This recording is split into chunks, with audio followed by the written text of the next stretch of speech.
Wingy Boxing IFL TV in association with MTK Global. I'm here with the dapper-looking Matthew Macklin. Matthew, the dream for Tony Bellew didn't quite happen. What did you think of his performance? No, it didn't quite happen, but you know what? He can be proud of his performance. He showed he was clever. He showed he had good tactical awareness. He had good tactics. He fought with discipline, patience. Showed good speed with those quick counter right hands. You know, the fight was nip and tuck at the end. I mean, it could have been. Tony was probably ahead by a round or two. You know, maybe it was level. I don't know. It was very close, but you could see the tide was turning. You know, he certainly, I think, offset Usyk, and he couldn't quite get the distance with him. Couldn't quite read him, but he just kept. You know, he was persistent. He kept the pressure on him.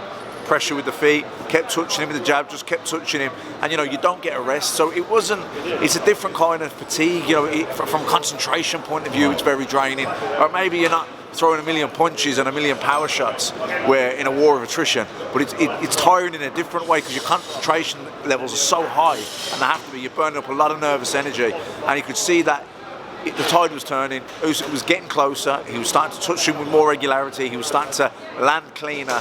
And you know, he was starting to.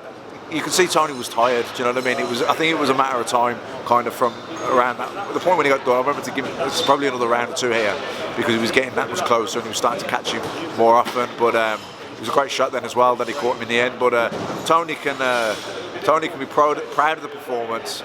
And more importantly, he can be proud of his whole career. He's had a fantastic career, unbelievable career, and finished off, not the win, but went out at the highest of levels in a huge fight, in one that he performed well in. So when the dust settles, he can be very happy and proud. That's why I like speaking to you, because it's interesting that you pointed out about the jab, even though not necessarily being the strongest from Usyk, is persistent. And I guess as a fighter, that kind of mental exertion, I guess that's difficult, isn't it? Over and over. Exactly. It wasn't like a ramrod jab. It's just touching you. So you can never just switch off and relax and get a rest. You're always kind of here like this and here, and that's very draining. You're burning up an awful lot of nervous energy, and it drains the battery fairly quick. And you could see, round by round, he was starting to dwindle, and Usyk was getting that bit closer, and he was touching him that bit cleaner and that bit more often, and it was, you know, the writing was probably on the wall. What's your analysis of Usyk going up, taking on the British heavyweights? I guess we've got to speak Joshua because that's what they keep saying. How do you think Joshua or Usyk deals with that situation? I don't know. It's hard to say on tonight's performance. I'd like to see him at heavyweight first, but.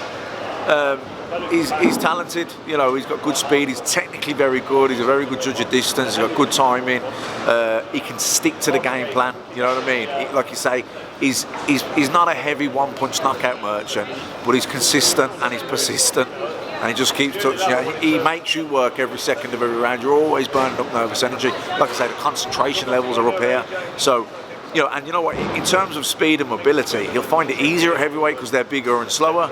So, I mean, he's not a heavy puncher at cruiserweight, but he's got that persistence. So, I think from that point of view, mobility and things like speed-wise, he'll find it easier at heavyweight. But of course, they're bigger guys, bigger punchers. He has to be careful. And speaking of heavyweights, I don't think I got your views on the Tyson Fury Deontay Wilder. It's getting closer. Sometimes our views change as the months or weeks go on. At this point, where are you with that fight? How does that play out? No, I think if Tyson Fury, that from a few years ago, that fought Klitschko, fought Wilder, I would have picked Fury to outbox him, to be too clever for him, to be too fast, to have too many different looks, be able to adjust and make changes. But I think he's had 3 years out of the game. He's had 2 glorified spars, really. You know, your match fitness, your fight, what he's been through as well.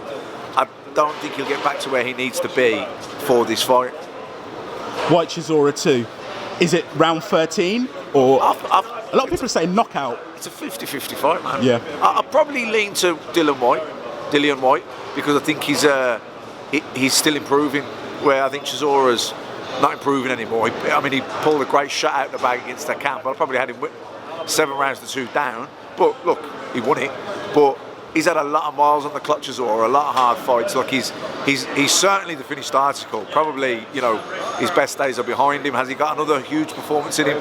You know, you couldn't say it hasn't. You could never write him off. But I think Dillian's fresher. I think he's the one that's getting better. I think he's bouncing into this fight off a career best performance against Joseph Parker. So, you know what I mean? I'll probably edge towards Dillian. Sum up Tony Bellew's career, if you could, briefly. career, man. Fantastic. He's self-belief. Yeah, so yeah. Self-belief. Matthew, thanks for speaking to Wingy Boxing IFL TV. Always like getting your perspective. I'll let you go home now, and enough respect, my brother. Thank you. Cheers.